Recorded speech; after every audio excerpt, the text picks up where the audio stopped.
Hey guys, welcome back to Home Built, and building cars is always a challenge of managing the ups and the downs.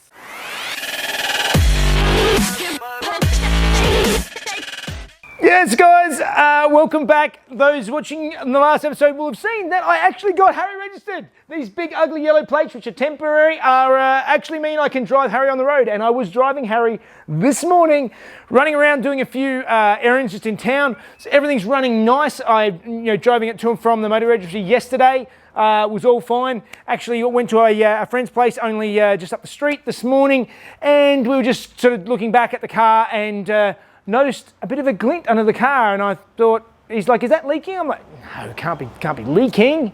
It wouldn't be leaking. It was leaking, and leaking quite a lot. That's not good. That's not good at all. Highs and lows. That is pouring out. I think it's gearbox, but it definitely looks like gearbox. Don't know where it's coming from, but that is not good at all. Ugh. So as you can see, that is quite a lot of oil coming out of there. That is not a good sign. I have no idea what it is. It's been driving really well.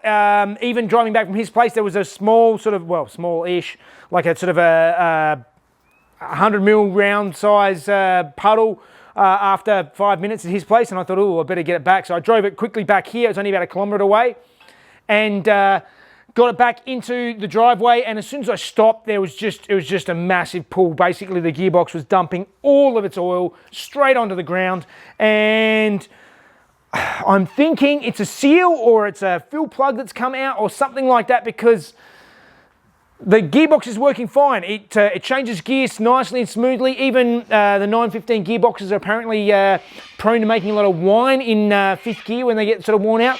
And granted, I haven't driven it that much in fifth gear, but the couple of drives I've had, it just seems to be reasonably good. So still, even driving here, it didn't make any noises. So let's get it up on the hoist and see where the oil is actually coming from.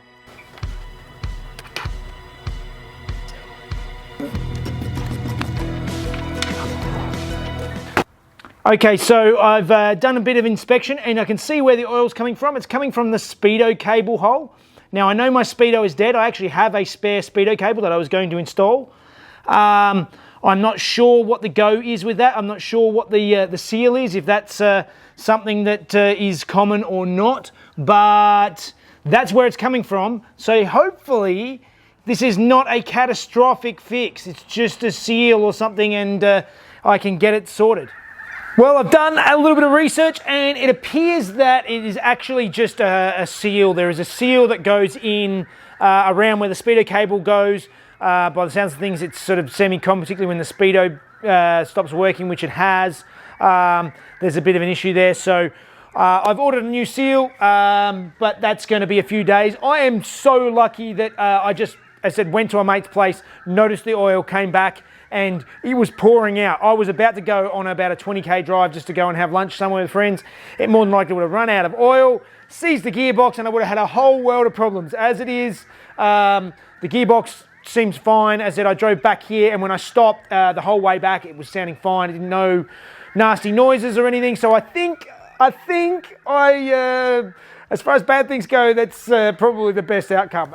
All right, it's been a couple of days sitting here. I have ordered the new O-ring for the speedo cable where it goes in, but now it's time to actually pull it apart and see if that is actually what the issue is.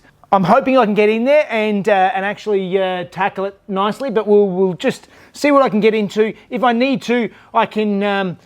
I prefer to not take the engine out if I have to. So what I can do is I can actually put the gearbox jack underneath here and take this brace out and take the gearbox mount out, and I'll have better access. But we'll just see how we go for the time being, working around what we've got.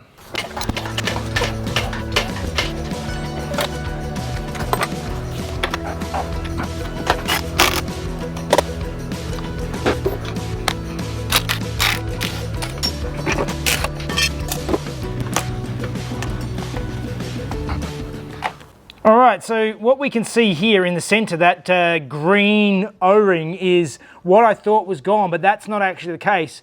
What it looks like is inside there, I'll show you a exploded view now of what's of the parts, and it looks like the drive has come loose and the circlips come out. So I'm going to pull the rubber O-ring out and see if we can fish out that drive and put the circlip back in again, and hopefully that will that's what we have to do. Hopefully I don't have to pull the box apart to actually fix that bit.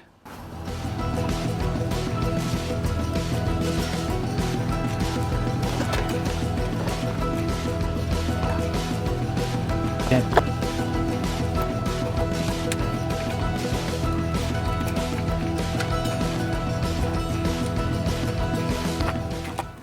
Well, that is really disappointing, because inside that hole is supposed to be a tongue that comes out that drives the speedo cable, and that tongue is not there because obviously the gear drive has popped loose and gone back inside the gearbox.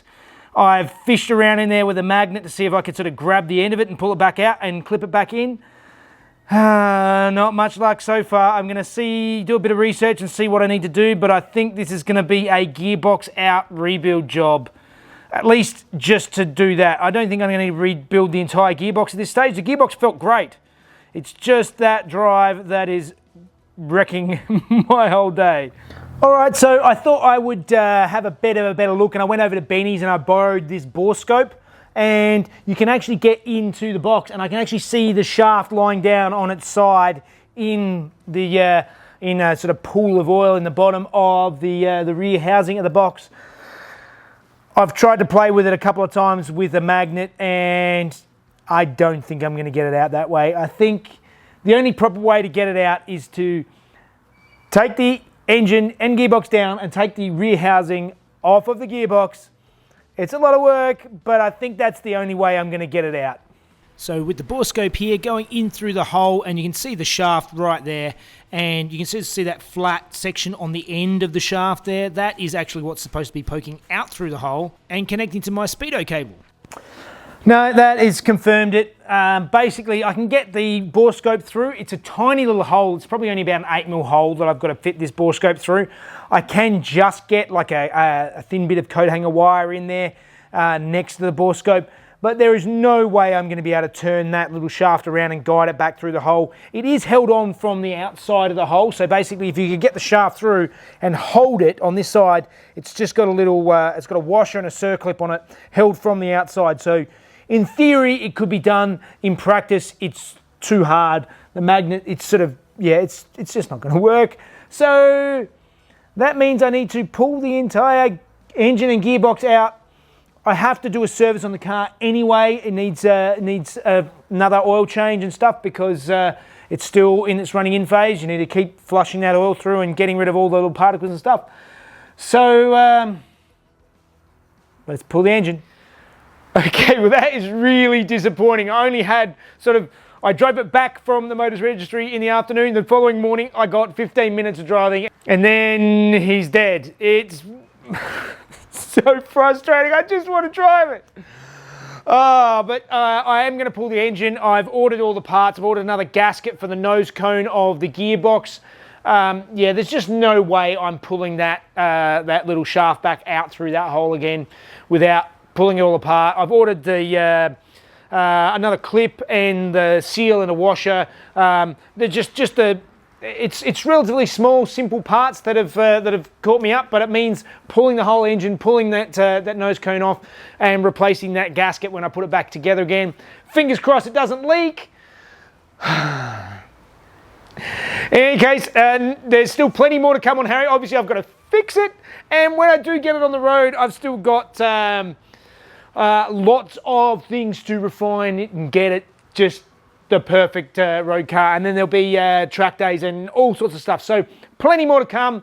Hope you'll join me. If you like the video, hit that like button and subscribe and do all that sort of stuff. Join us on Patreon and watch the videos a day before everybody else. And if you are searching for any parts for your broken Porsches, make sure you check out PorschePartsByJeff.com first to compare prices. All right, guys. See you next time. Bye.